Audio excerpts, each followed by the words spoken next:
Hello again, and welcome back to week 43 of year 3 of the Religious Education Initiative. This is day 3. We're continuing our way through the Gospel of Matthew.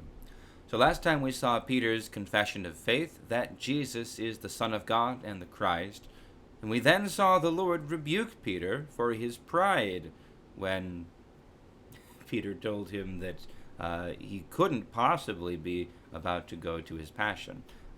After this, the Lord took Peter, James, and John up Mount Tabor, where he was transfigured before their eyes, and they beheld his glory, the uncreated light of his divinity. As they came down the mountain, he commanded them not to tell anyone what they had seen until he rose from the dead. But as they came back to the crowd, there they find that things are in some turmoil. So this is verse 14 of chapter 17. When they came to the crowd, a man came to him, knelt before him, and said, "Lord, have mercy on my son, for he is an epileptic, and he suffers terribly. He often falls into the fire and often into the water. And I brought him to your disciples, but they could not cure him." Jesus answered, "You faithless and perverse generation, how much longer must I be with you? How much longer must I put up with you? Bring him here to me." And Jesus rebuked the demon, and it came out of him, and the boy was cured instantly.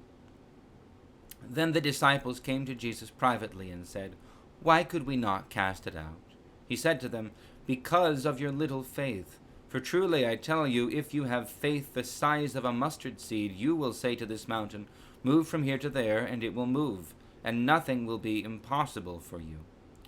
As they were gathering in Galilee, Jesus said to them, "The Son of Man is going to be betrayed into human hands, and they will kill him, and on the third day he will be raised." And they were greatly distressed. When they reached Capernaum, the collectors of the temple tax came to Peter and said, "Does your teacher not pay the temple tax?" He said, "Yes, he does." And when he came home, Jesus spoke of it first, asking, "What do you think, Simon? From whom do kings of the earth take toll or tribute? From their children or from others?" When Peter said, "From others," Jesus said to him, "Then the children are free. However, so that we do not give offense to them, go to the sea and cast a hook. Take the first fish that comes up, and when you open its mouth, you will find a coin. Take that and give it to them for you and me." Okay, so there's a fair bit going on, and really we're moving from what has been one continuous episode last time with the Peter's confession of faith and the transfiguration, and then back down again. We keep on talking about the same themes, and then they move on to Capernaum, and we have this different episode. So, first of all, the story of the man with the epileptic, demon-possessed son is common to at least one other of the Gospels. I haven't checked it recently, but certainly we hear this multiple times in I believe it's in all three of the synoptics, which would be to say in Mark and in Luke, and I believe it's in the same place when the Lord comes down from the transfiguration. But double check me. Matthew gives different details, and it's worth noting. It's not that they're telling a different story, but Matthew is making a different point. Everything here that we've seen in this episode has been about the faith, the relationship, the trust, and the faithfulness of the disciples to the Lord. It begins, apparently, again last time, with a high note for the disciples, with Peter confessing rightly who Jesus is, that he is the Messiah, the Son of the living God.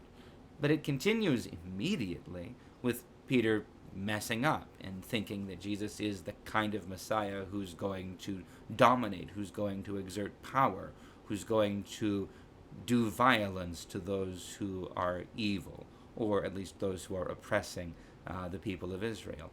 And when he speaks up for this idea, Jesus rebukes him, calls him Satan, calls him the adversary. And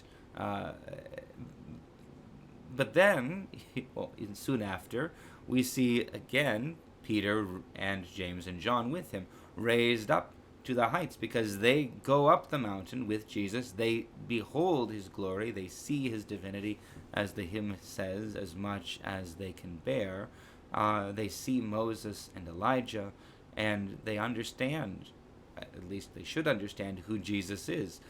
And that if he says he's going to die, it's not because he's weak or will be caught, but because he comes on purpose to do this. And yet they don't understand.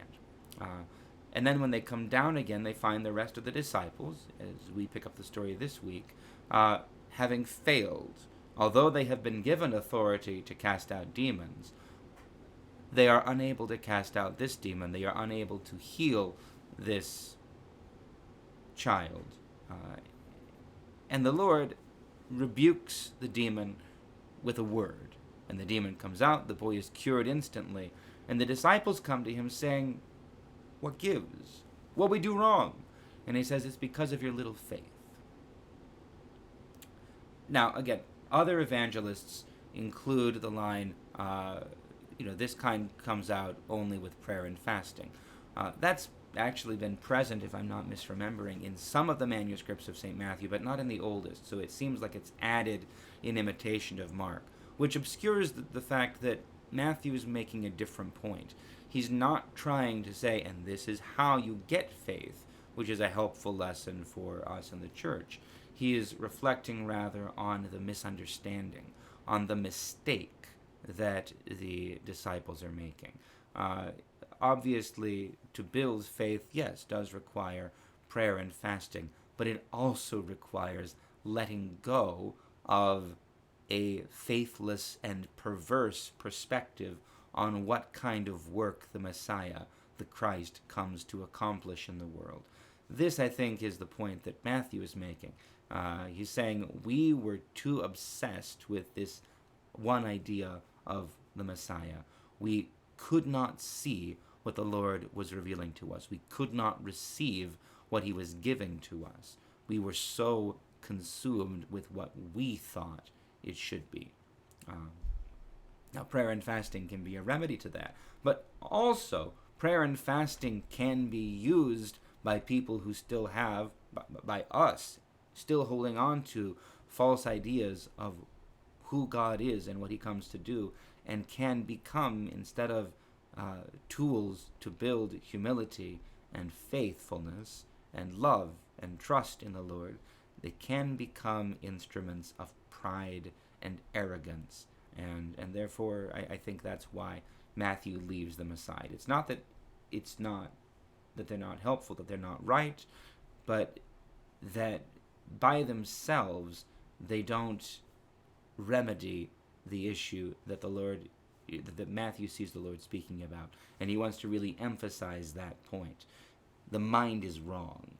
The mind is still holding on to a certain idolatry of power, an idolatry of this nation over the other nations, an idolatry of my people are better than your people, and that is the thing that needs to be laid aside. We see that they still don't understand, because after this, Jesus tells them exactly what's going to happen.